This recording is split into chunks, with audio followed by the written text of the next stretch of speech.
Here we are having EMF induced in a moving rod. And a moving rod, we are going to consider a rod, which I'm trying to sketch here. If my magnetic field is those green lines, this is my rod.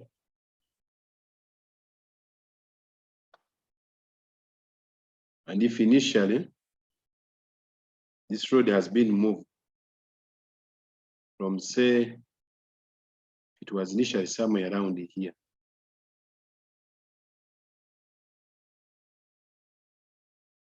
And in that place, we have moved it through this distance up to that position. And we have covered this area I've shaded. That area I've shaded is covering a distance small x.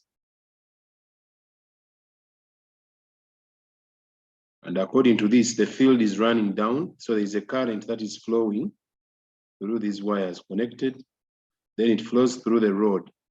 So in the rod, we have there a current that is flowing in this direction.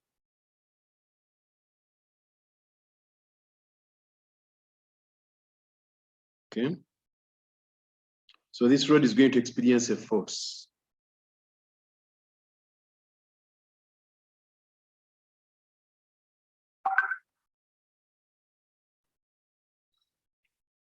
And the forces we are experiencing, let me use blue.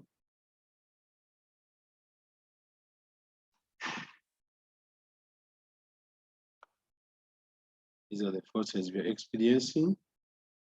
So according to that, we have a force acting in this direction, and the force acting in that direction. So I'm assuming the field is running down like that. So this is our magnetic field. So this rod is being moved along or across the field. And with that, if this rod has a point here, P, and initially it was at a point P prime, this was initially Q prime. We are now at a new point Q. Then this is point R. Then this is point S, whereby this is a uniform magnetic field. Uniform magnetic field.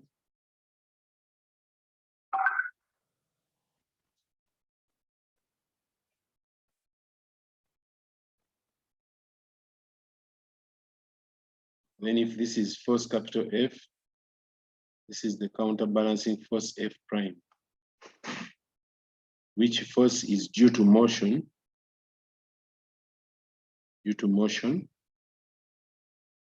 of PQ. Okay? So this is the current I that is flowing through the rod.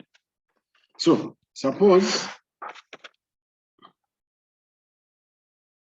so this is what is cutting the flux cut. Suppose PQ is pulled with a uniform velocity. So we are pulling it on this side with a velocity V. To the left, for example, I mean, if you're pulling it to the left, not to the right, let me assume it's going to the left. If I assume it's going to the left, then the velocity would act in this direction. If you put it to the left and it moves through a distance x, which position now, the new position is PP prime, P2 prime, not PP prime, because initially it was at a position P and Q. Now the rod P2 is going to be moved the distance x on the left, going this side with a velocity V. Then there is an applied force F, which is pulling it. So this is the F. The induced EMF creates a current in PQ. The induced EMF comes as a result of the rod is cutting through a given magnetic flux or magnetic field. And whenever we cut through a given magnetic field, there is a changing magnetic flux. So whenever a changing magnetic flux is experienced, according to the laws we talked about last time, that is Lenz's law and Faraday's law, we shall always induce an EMF as a result of the changing magnetic flux. And the magnitude of the induced EMF is directly proportional to the rate at which the flux changes. That is as far as Faraday's law is concerned. So therefore, if we recall that the induced EMF creates a current in P2, which in turn exerts a force F prime to the right. So there is a counterbalanced force which has been experienced F prime. Now, at a steady speed, when they have a constant speed or a steady speed, there is no acceleration. So at a steady speed, P2 is not accelerating, and hence the net force on it is 0. So if P2 is not accelerating as it moves to cover distance x, it means that the forces F minus F prime have a net force which is 0, which is the resultant force. And at that instant, F is going to be equal to F what? To F prime. Now, by the principle of conservation of energy, the mechanical work done per second by the applied force is going to be equal to the electrical power developed in the complete circuit of P2RS. So therefore, mechanical work done, the mechanical work done per second is going to be equal to the electrical power developed. The electrical power developed in the complete circuit, of P2R and S. And with that, because we know power is work done over time taken, mechanical work done per second is also power. So therefore, one can say force times velocity is actually power, which is going to be equal to the electrical power, which comes from the energy times the current flowing. Now, whereby this EMF is the PD, which is the electromotive force. And sometimes you find some books writing it as V times I, meaning it's power. So the power in the circuit is equal to the mechanical work done per second. And the mechanical work done per second depends on the force pulling the rod and the velocity with which the rod is moving, whereby E is the induced EMF. E is the induced EMF in the rod. And I is the current flowing in the rod. I is the current flowing in the rod which has been induced. So with that, the opposing force, because it is opposing in a way that it is acting within the magnetic field, that opposing force is going to be BIL, coming from Bill. It would have been sine alpha, but because the angle at which this magnetic flux is cutting the rod is 90, so it will be Bill, because sine of 90 is 1. Therefore, since F prime is the same as F, then we can have Bill times the velocity is equal to the EMF that has been induced times the current. Now, the EMF that has been induced will give us Bill times the velocity divided by the current, and it is from here that EMF induced in a moving rod in a magnetic field is BLV. So this is the expression for the EMF that has been induced. So with that, you have derived the EMF that has been induced by a moving rod in a given magnetic field. Now, we should note something here, that the induced EMF is greatest when the motion of the conductor is perpendicular to both the plane of the conductor and the magnetic field. That is why the F prime became BL or Bill only without the sine alpha. That is when we experience the greatest what? EMF that can be induced. Otherwise, if you do not have Bill sine alpha, then if you have Bill sine alpha and you don't have the angle as 90, then the EMF you'd have induced would not be the greatest. But to get the greatest EMF, it should be coming from Bill sine alpha. So you'll find some books, people having it as this. One can assume the force is Bill sine alpha, assuming that the rod is being inclined at an angle which is not 90 to the magnetic flux. And with that, when you substitute, you'll get EMF is equal to Bill sine of alpha times V divided by I, which when you use the I, you'll get EMF as equal to BVL sine of alpha. But this occurs if the angle was not 90. And if the angle is 90, I've already showed you what we should expect. Okay. So with that, we can have another method of how to derive these expressions. There's method 2.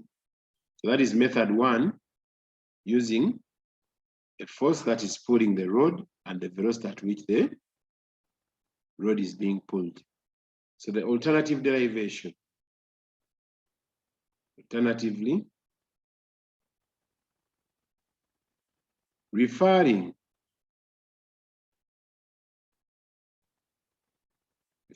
to the same diagram.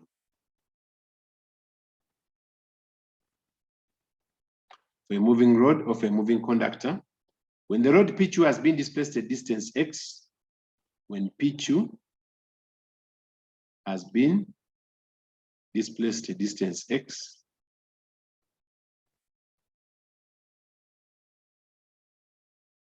what do you expect to the left, for example, at a constant velocity? Constant velocity, V. The area swept out is that one I shaded in yellow. Area swept out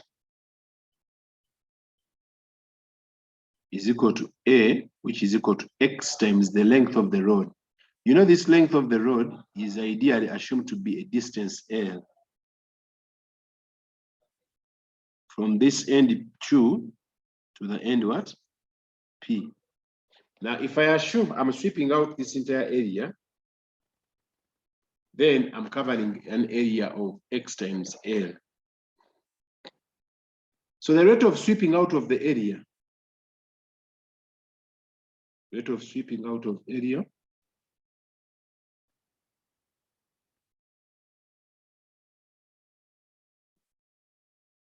is going to be equal to the area dt. If it's the area dt, then the length is constant, but x is varying. So it will be length times dx dt, which is the same as length times the velocity with which the rod moves.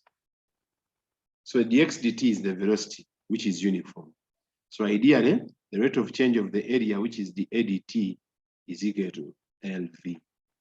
Remember, all these derivations can be asked. So the rate of flux cutting, the rate of cutting the flux,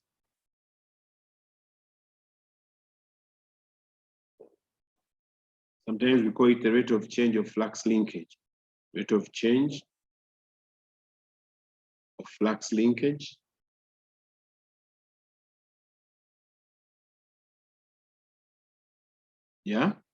is d2 d phi dt. So if this phi dt, it's going to be the magnetic flux density times the area dt. Remember, flux has been given by, before we saw that flux is equal to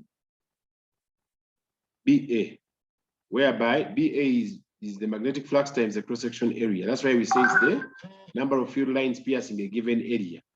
Now, when you get the rate of change of flux, you're the same as getting the rate of change of the BA dt. But because B is constant, it's the same as getting B the ADT. So that's how this has come about. That's why this is true. So with that, the rate of flux linkage is going to be B times L times V. And with this, the rate of change of flux induces what? An EMF. That is from the Faraday-Newman's equation. That also the flux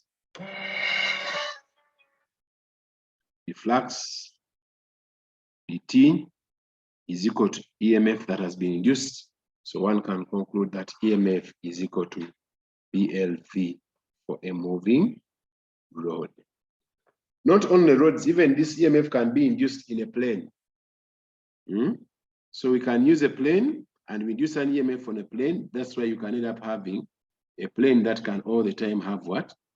That can have always a power source. So it's very hard to have a power source getting off when you're in an aeroplane. As the aeroplane is coming down or it's going up, remember the Earth has a magnet around, a magnetic field around it. So the plane cuts through the magnetic field of the Earth. So as the plane moves, it moves like a moving rod. As it moves, because of its wings, so it moves like a moving rod through the magnetic field of the Earth. And with that reason, the plane can end up inducing an EMF as a result of cutting through the magnetic field of the Earth. So with that, you would still have one of the examples as the aeroplane. So those are the two derivations we needed to see for a moving rod that is cutting through a given magnetic field. So with that, you can go through this example. Writing the number is a little bit lengthy. So let me send this number and we have it read out. So I'm going to extract it from my WhatsApp so that we can have it identified. So having shared the number,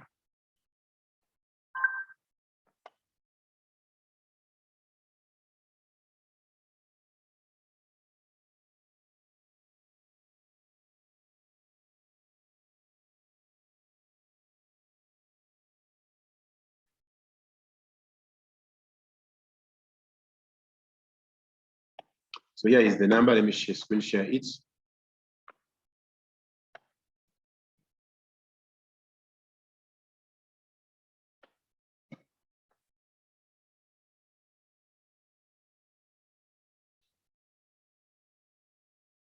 Yes, Matov, can you read for me the number, Brian?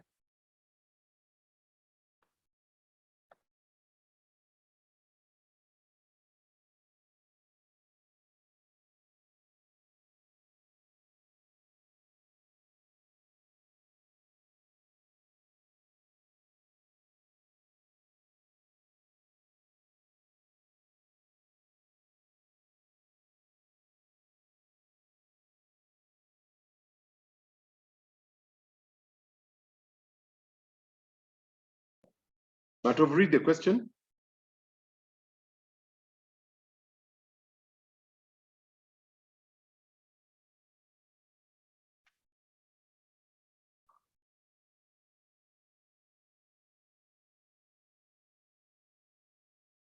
Matov, I think is not available. Mariam, can you read the question?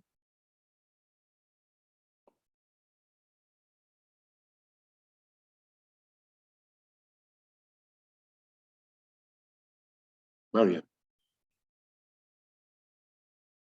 Okay, someone read the question. An aircraft is flying horizontally at a uniform speed of 80 kilometers per hour at a point where the Earth's magnetic flux density is 2.31 times 10 power negative 5 Tesla, and the angle of dip is 60 degrees. If the distance between the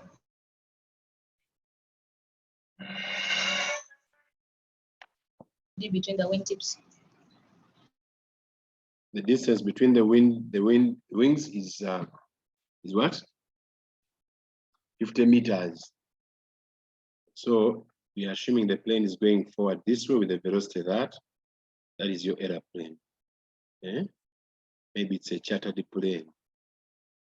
Now we are having a field. But of teacher is training this side way here.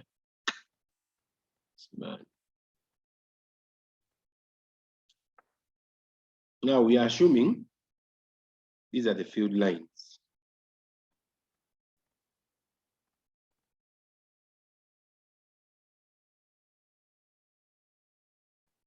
These are the field lines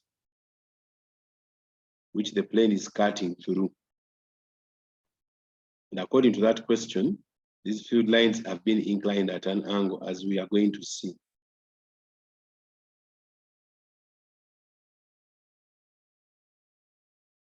So, according to this situation,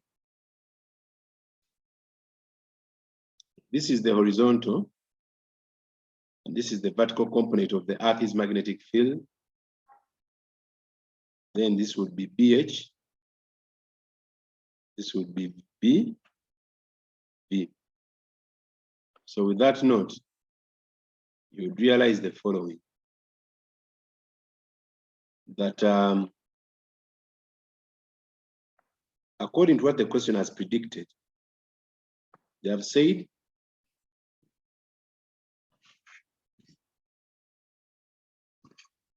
that the angle of dip is 60. The angle of dip is the angle between the resultant magnetic flux. So this is the resultant magnetic flux, B, of the Earth.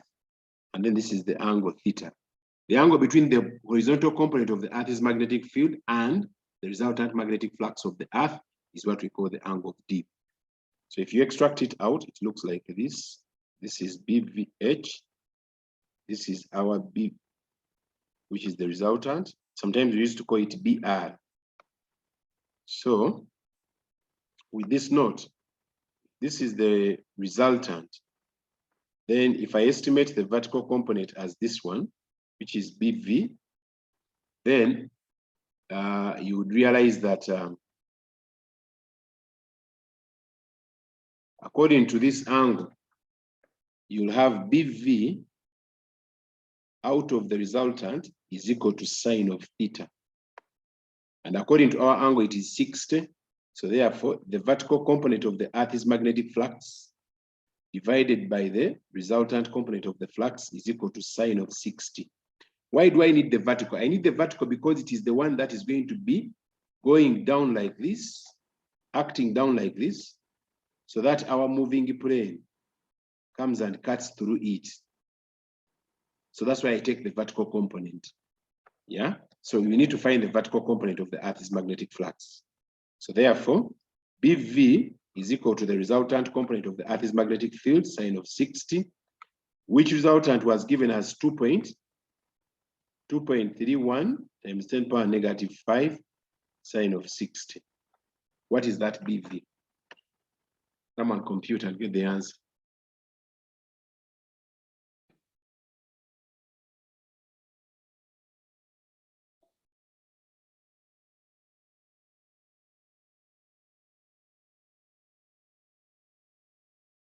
Two exponent negative 5. 2 exponent negative 5. Now the EMF induced is equal to B L V. L is the length PQ, which is between the wings of the airplane, which are 50 meters. B, this is actually BV, which is the vertical component of the Earth's magnetic field. So we have got EMF induced as 50 times 2.0 times 10 power negative 5. What is the speed of the aeroplane? 80 kilometers, which is 80 times 1,000 divided by 3,600. Someone give me an EMF.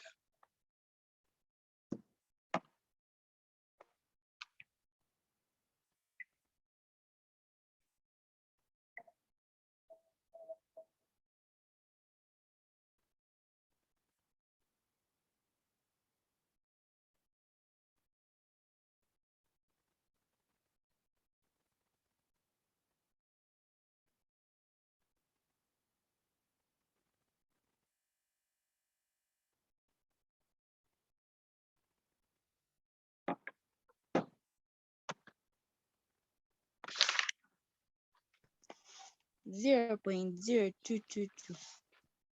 0.022 volts.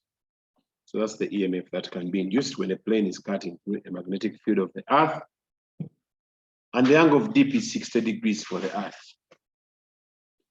Those of us who do not know, I told you, I don't remember if I mentioned last week. There's something I mentioned last time about the aurora lights. Now, people in the Arctic Circle, we will receive the northern lights around Finland, around Russia, around, I've forgotten the other countries. There are around 5 countries. Yeah, those countries which are neighboring the Arctic Circle. They went into darkness for the next 52 to 60 days.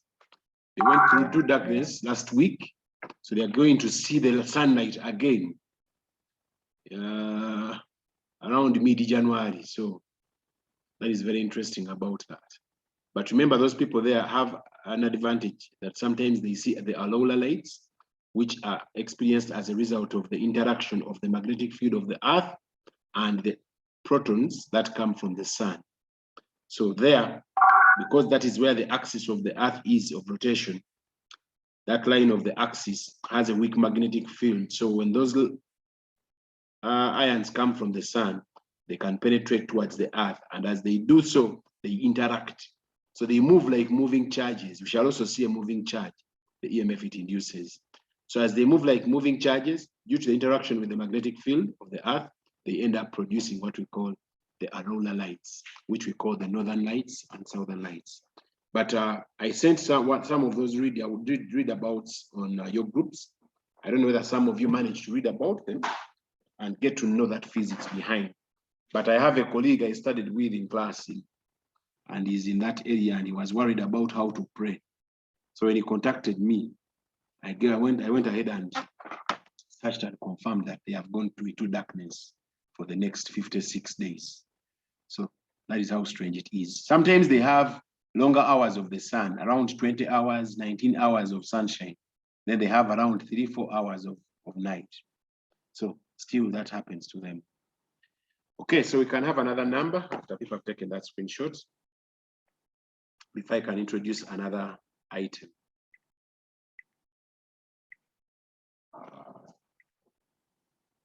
Let me take the screenshot for the question.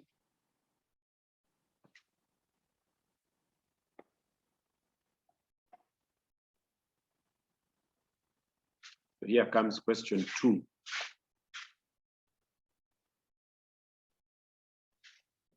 Can we have Osiga Salma read for us question 2?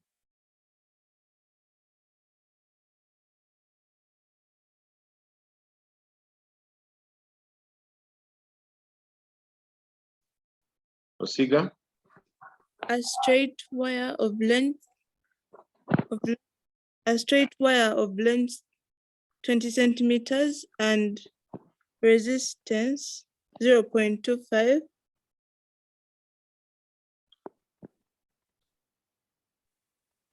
lies at right angles to the magnetic field of flux density 0.4 Tesla.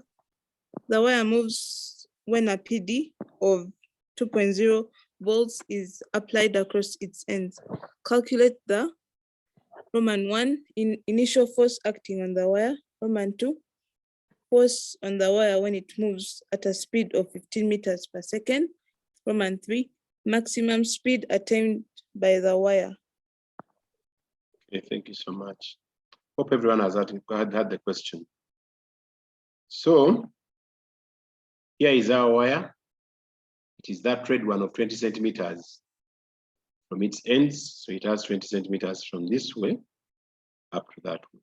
There is a perpendicular magnetic field that is cutting through it as it is moving. So the rod moves through the magnetic flux or magnetic field of that B, and we end up inducing an EMF. So the question is saying, calculate the initial force acting on the wire. Okay, remember they have applied a PD of 2 volts. So when a PD of 2 volts has been applied, when a PD of 2.0 volts is applied, the following is true. 1, we can get the current from the voltage divided by the resistance of the wire. And the voltage given is 2 divided by the resistance, which is 0.25. And what is the answer? 0.25 is a quarter, so that is 8 amperes. So if you have got the initial current, remember force can be got from Bill because it is acting perpendicular. It is Bill sine alpha, but our alpha is what? 90, because the field is perpendicular to the rod. So with that reason, the force is going to become Bill. And this will be the magnetic flux is what? 0.4 times the current, which is 8 amperes, times the length, which is 0.2. Actuator, can we get the force?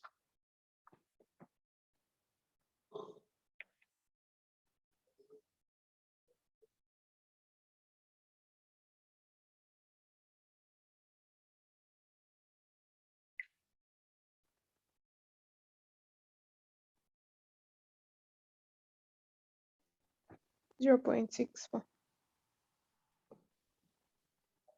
0.64 newtons. That is question 1. Question 2, they have said, the force on the wire when it moves at a speed of 15 meters per second. So initially, the force it had before, we have seen it. Now we need to get the force when the speed is 15. So when the wire moves in the magnetic field, an EMF is induced at its ends. Not so. So if an EMF is induced at its ends, this is what is going to happen. When the wire moves, we induce an EMF as per BL what?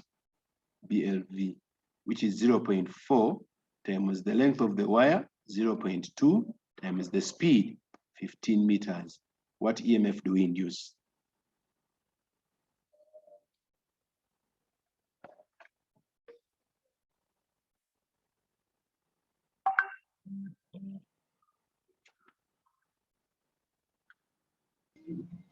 One point two. 1.2. Now this applied PD, this induced EMF is going to offset the applied PD. It is going to offset it by 1.2 volts. You know why it offsets it? It offsets it because of Lenz's law. Remember, Lenz's law says that the magnitude of the induced EMF acts in such a way that it opposes the change that has caused it. So initially, if you had a volt of 2 volts and you have induced a voltage of 1.2, then this 1.2, instead of adding the total voltage you have, then the total voltage or the net voltage, the net PD, now becomes across the rod, will now become what? 2.0 volts plus a negative 1.2 volts, because this 1.2 acts in such a way that opposes the change that has caused it, which was the initial 2.0. So it offsets it by deducting off 2.1 volts. So 2 minus 1.2 volts, the answer becomes 0.8 volts as the net PD. Now, if that is the net PD, I can call it V prime. So the net PD gives me the net current that is flowing through the wire. The net current which is flowing through the wire becomes V prime divided by R, which is 0.8 divided by 0.25. And the answer is 3.2 amperes. Now, this 3.2 amperes gives us the new net force. The net force experienced by the rod, which is F prime, which will be B I prime L, and this will be 0.4 times 3.2 times 0.2. And what answer do we realize?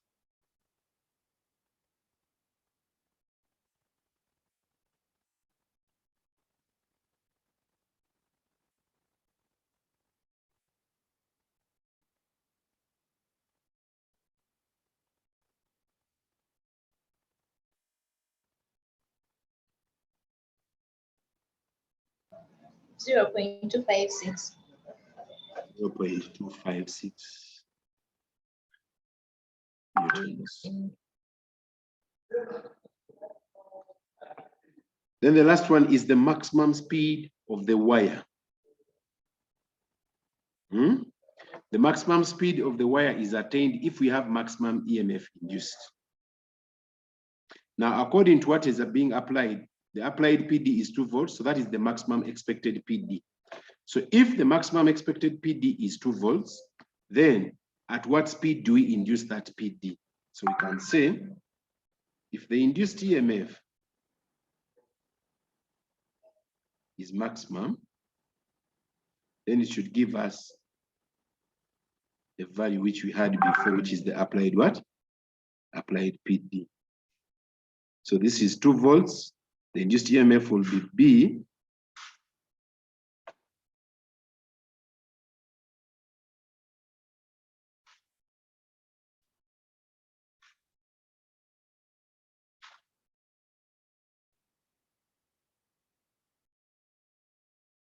Where's my question go?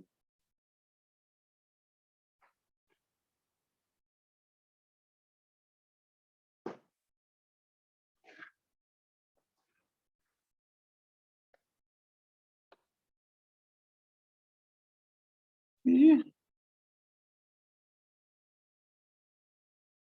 Yeah, there it goes. So the induced EMF is got from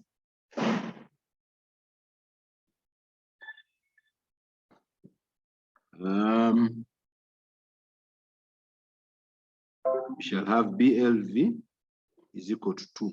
But remember, this is the speed. Let me call it V prime, V double prime. So make V double prime the subject by saying V double prime is equal to 2 divided by 0.4 times 0.2. That is the speed of the road. What answer do you get?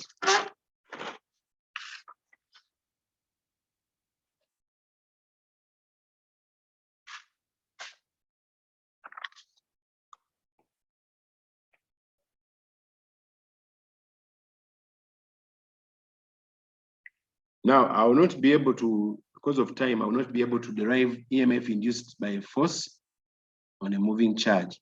The answer is the same as this one for a moving road. But since I'll send the notes, go and also read about it. If you have a challenge, you'll get back to me. So I want to derive for you EMF induced by a moving coil before the lesson ends, because it might take us almost the same time like this one.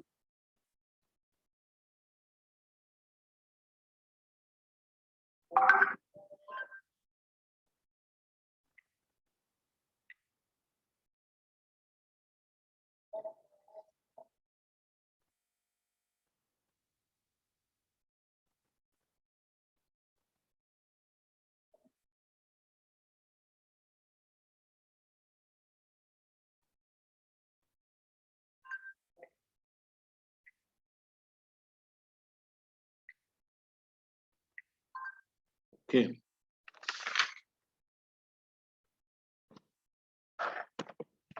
So you can have that screenshot. I can move away and go to the other page.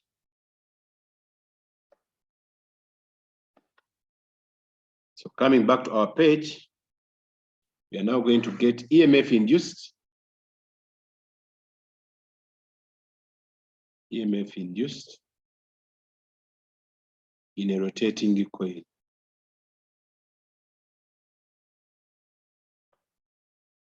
EMF induced in a rotating coil.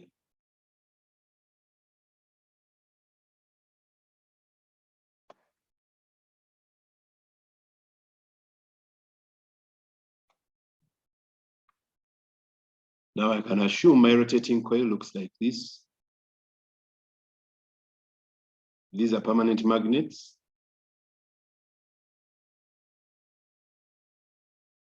Which are having pieces of the north and south. Then we have our rod. Our coil.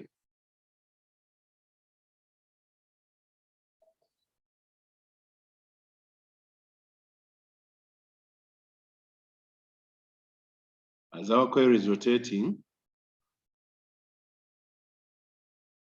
we have magnetic flux cutting through it.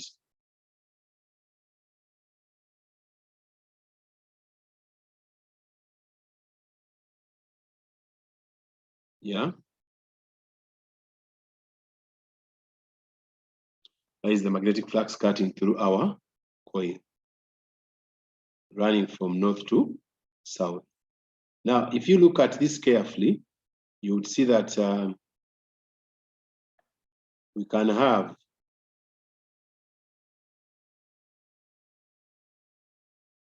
this angle subtended by the field and the plane perpendicular. The perpendicular of the what? Of the coil. So with that reason, the coil is rotating in this direction at an angular speed omega. So this is our coil. So if you consider a rectangular coil of n turns, yeah, some books you'll find it when they have drawn it with the turns clearly displayed. Sometimes one can draw it like this.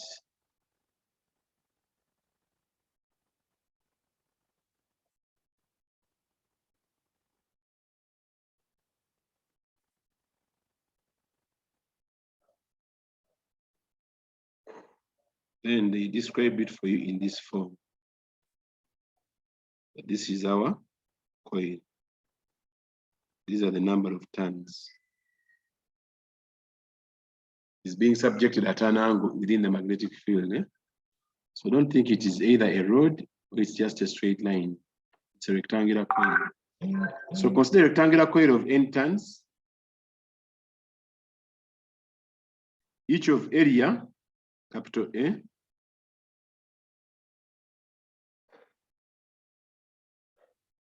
being rotated at a uniform angular speed, omega, in a uniform magnetic field, B.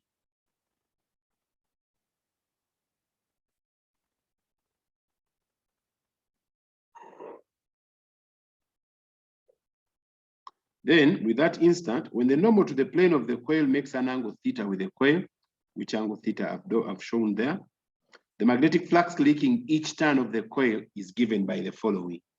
Remember, magnetic flux is given by phi. Psi is equal to AB. Now here, because what is supposed to happen is we have to resolve the component of the magnetic field, those green lines, resolve them until they are lying along the perpendicular, so that the component of the magnetic field to the rod is at 90. When it is at 90, that's when we experience the maximum EMF that can be induced. But that component you'd induce will be cos of theta because you'll be compressing the angle.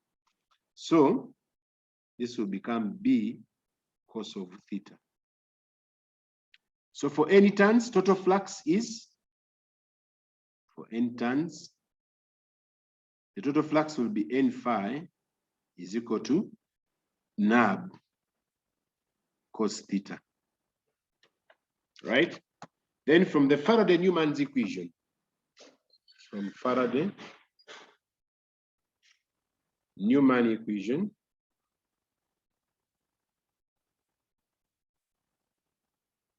the EMF induced is equal to a negative d dt of n phi.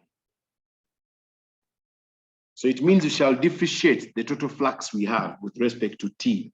And because they have told us that the rotation is in terms of omega, with angular velocity omega, then theta is equal to omega t. So that means the total flux n phi is equal to AB, which is nab cosine of omega t. Now, from the Faraday-Newman equation, we shall have the EMF induced is equal to a negative d dt of n phi. When I substitute, I'll realize a negativity of d dt of nab cos omega t. Those of you who have managed to cover AC circuits, now these are some of the equations you've made, but when they have already derived them for you. So the EMF induced is equal to, when you differentiate, you'll get a negative nab d dt of cosine of omega t. I expect everyone to be a mathematician now who is steady and differentiating cos using PTA. So we shall get EMF induced is equal to a negative nab of a negative sine omega t. That is differentiating the trig function, differentiate the angle, you get omega.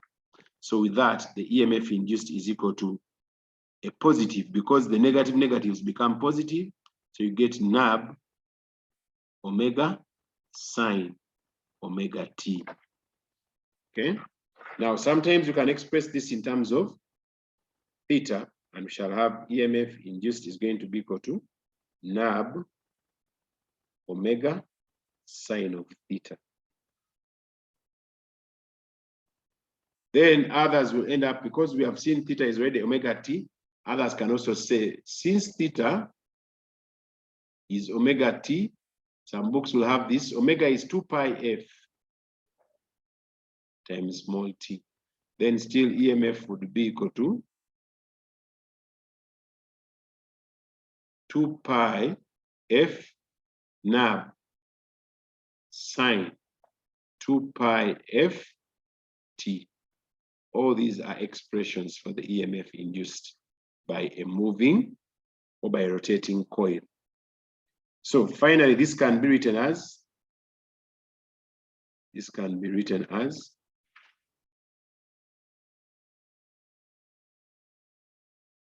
1 EMF is equal to E naught sine of 2 pi ft, where E naught is the peak value of the EMF that we can induce, which is induced when the angle is what?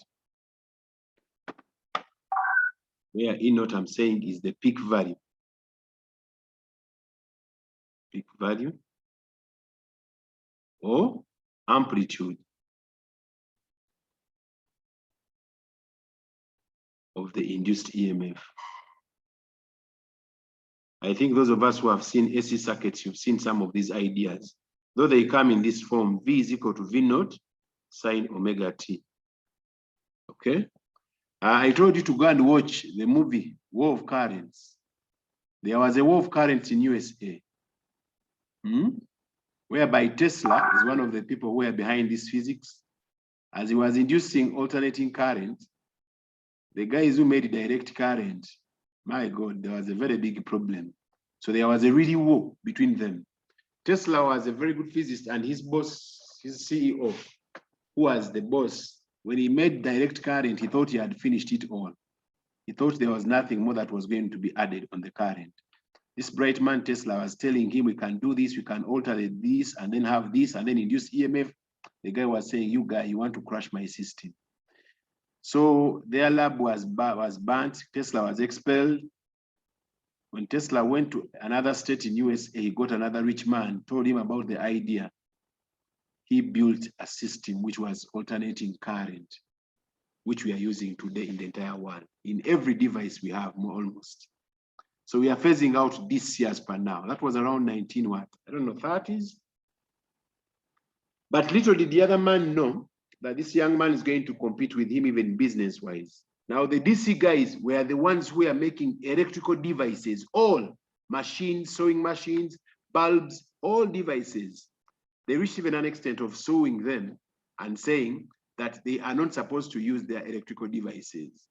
So still, the AC guys who are the Teslas had to devise other means and they build new appliances, which we are using what? Alternating current. They even went and advertised, those guys who are making DC, advertised saying that AC current kills, yet DC current was not killing them. And in actual sense, what is more risky is the DC. Yeah, so please go and watch the movie, War of Currents. Yeah? When I tell you to watch some of those movies, I'm not telling you to go and enjoy. I want you to go and look for the physics behind the movie. I told people to watch Chernobyl. I don't know whether they watched Chernobyl or they just, watched and enjoyed Chernobyl. Go and watch Chernobyl, a series about a nuclear plant in Ukraine, which was being manned by Russia, that exploded and made almost 5 districts be cut off and made all the living animals in that area be slaughtered, be killed because of mutations. So you need to find that physics behind and get to know what is really happening. I always tell people to watch Armageddon. It's an old movie, but it explains that part whereby when an accelerating spacecraft is coming back to the Earth, it can catch fire as it is passing through the atmosphere. So all those science movies, please look for the physics behind. So this is the general expression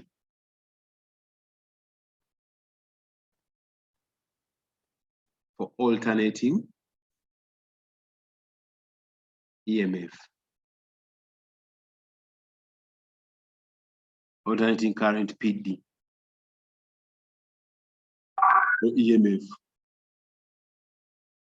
Okay, and it has a graph which is in form of a sine curve.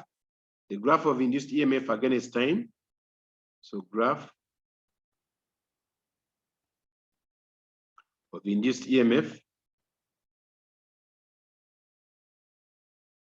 against time. This graph is going to be looking like this. Then we shall have a vertical axis here. And with this graph, we can have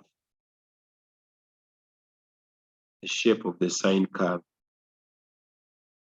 that can be displayed as a result of that EMF. I'm sorry, my pen, I'm shaking. I don't know why I'm shaking today. So this is the EMF. So the EMF here is the peak value in naught. Then this is the negative of in naught. So the alternating PD can reverse direction. Direct PD can't reverse direction. Direct PD has in naught only, doesn't have negative in naught. So that is the difference between alternating current, and that is why when they are building most of these devices, for example, power banks, building devices like hard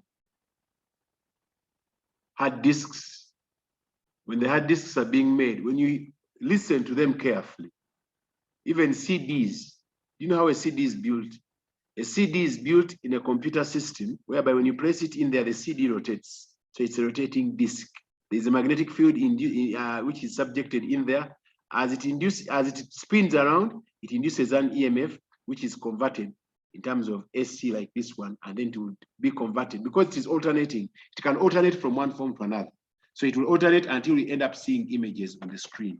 That is how we are able to view movies, view videos, view celebrations of events that have been captured on a CD. All right. So the same applies to hard disks.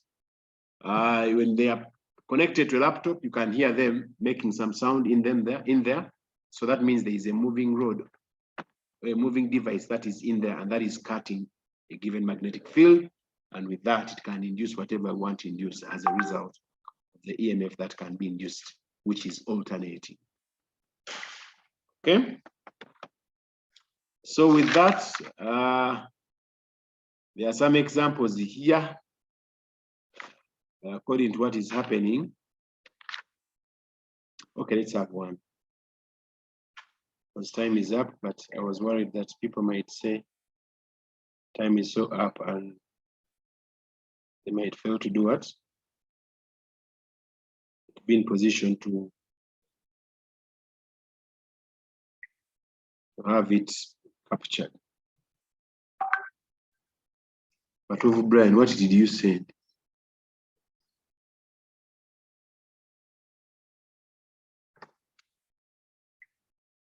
Okay, there is a number there. Let's go to our page of WhatsApp and see the number.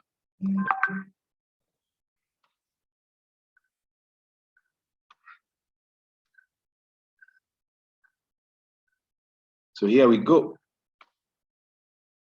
We have a number. Ziwa Raymond, can you read the number?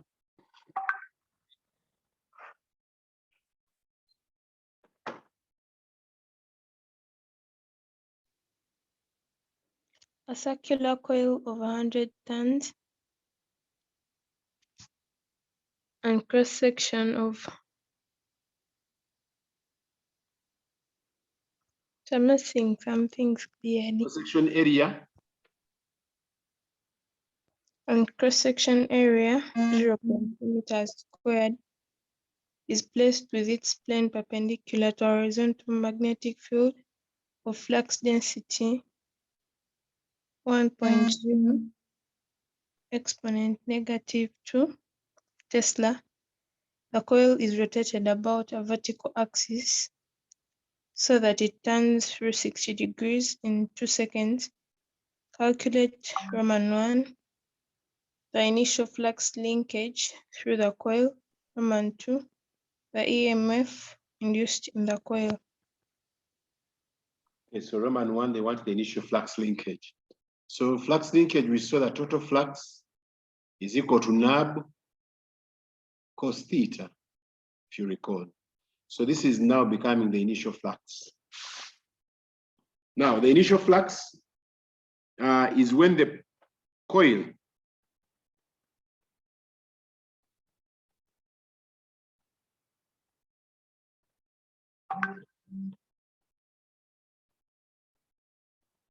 at first it was placed with its plane perpendicular to the what?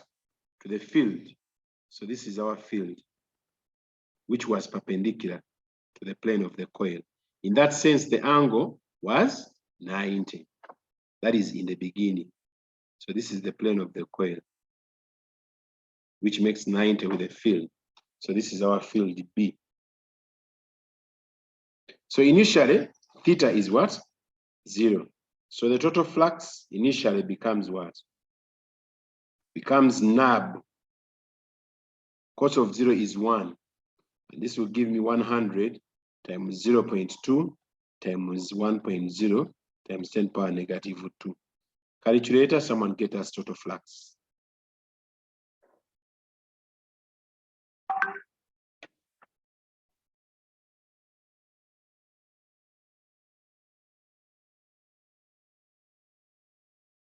Teacher, why is it initially 0? It is because they have said a circular coil of 100 turns and cross-section area that is placed with its plane perpendicular to the horizontal magnetic field. You get it? Can you see this white piece? Yeah? Yes, teacher. Yes, my power bank.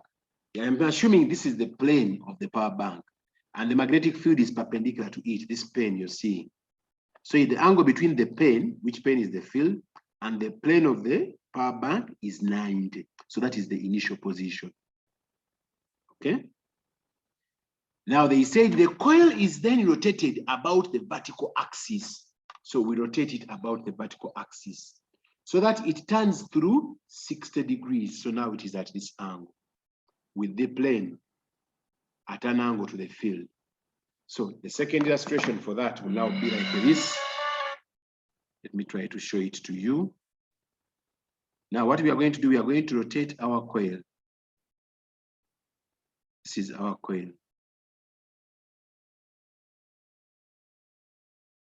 Which has been rotated through 60 degrees.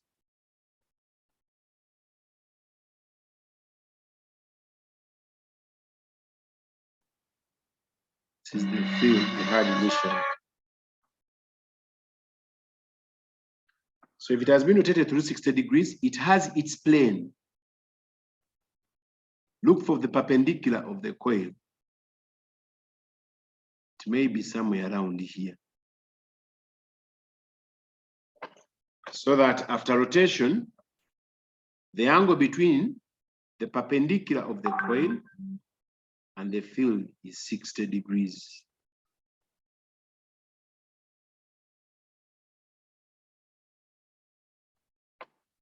Okay, so this is our coil. Now it has rotated. Having rotated, we shall have the total flux, which is nab. They are saying the EMF induced in the coil is going to be equal to, this is the final flux, it is going to be nab cos of 60, where 60 is the angle between the field and the normal to the plane. Yeah. Now, according to this one, the normal to the plane was here, the one before. So the angle was 0 because the plane was perpendicular. So you consider the angle, this is the normal to the plane, and theta is supposed to be the angle between the normal and the magnetic field. So the angle was 0. That's why here we use the theta is 0. Not the angle between the plane of the coil and the field, but we rather use the normal to the plane of the coil and the magnetic field. So with that reason, we can now get total flux after is 100 times 0.2 times the flux density, which is 1.0 times 10 to the power negative 2 times a half. Calculator, what answer we attain?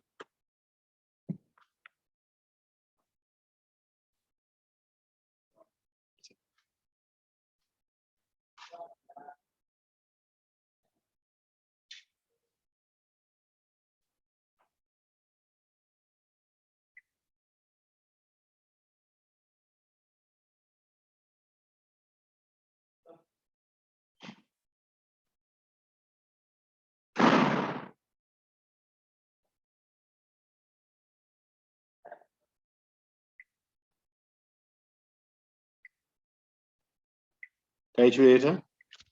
0.1. 0.1. The first one, what did we get? 0.2, eh? 0.2. What's Webers, eh? So this is 0.1 Webers. Now EMF induced is equal to change in what? rate of change of flux, not so? Yeah? If you recall, EMF induced is equal to rate of change of flux. Therefore, the change in flux with time is equal to the EMF that we induce. So we can change the flux from 0.2 minus 0.1. That is the flux before minus the flux what? After, divided by the time. So divided by the time, which time was 2 seconds. So the EMF can be equal to what? 0.1 out of 2. This answer is 0.05 volts as the EMF that we have induced. Okay, the remaining 2 examples will follow. You'll end up getting them. Then read about the DC generator and the AC generator, because we have a DC generator and an AC generator. The AC generator is the what? Is the alternator, while the DC generator is the dynamo. So I'm going to send the notes, but rather also if you read ahead, make sure you look for the homopolar generator. And when we don't meet again to discuss these theories, we shall meet at schools, and I expect people to have an idea of what we have read. So you can be in position to go through those examples. Some I'm going to send with solutions, some might not have. Those with solutions, please try and go through them and see yourself there. Unless if someone has a question. Otherwise, time is up.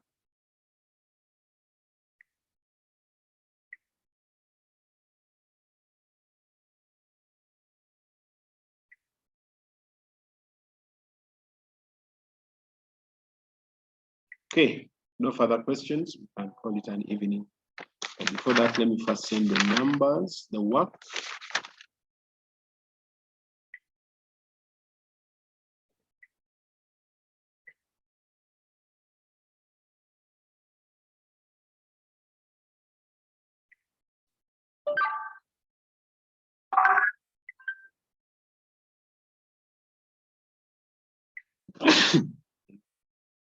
Hey.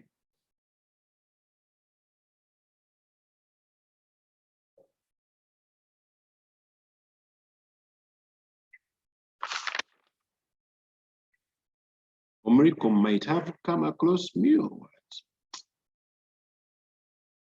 It doesn't come out, otherwise if it does, we are finished.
And the difference between the DC generator and the alternator is the AC generator. They call it an alternator because it is producing alternating current. Whereas the DC generator is the one which is behaving like a dynamo on a bicycle. The difference is that for the dynamo, for the DC generator, it has what we call split rings. Then the other, and the alternator has what we call slip rings. So the split are halves, the slip are full rings, as you'll see the images I'm sending.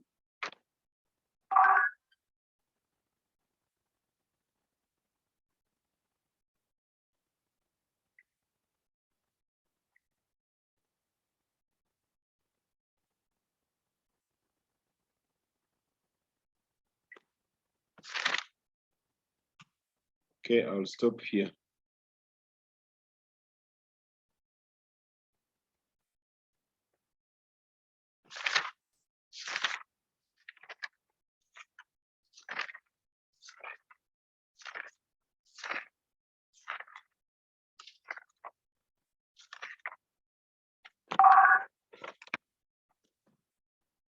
Have a wonderful evening.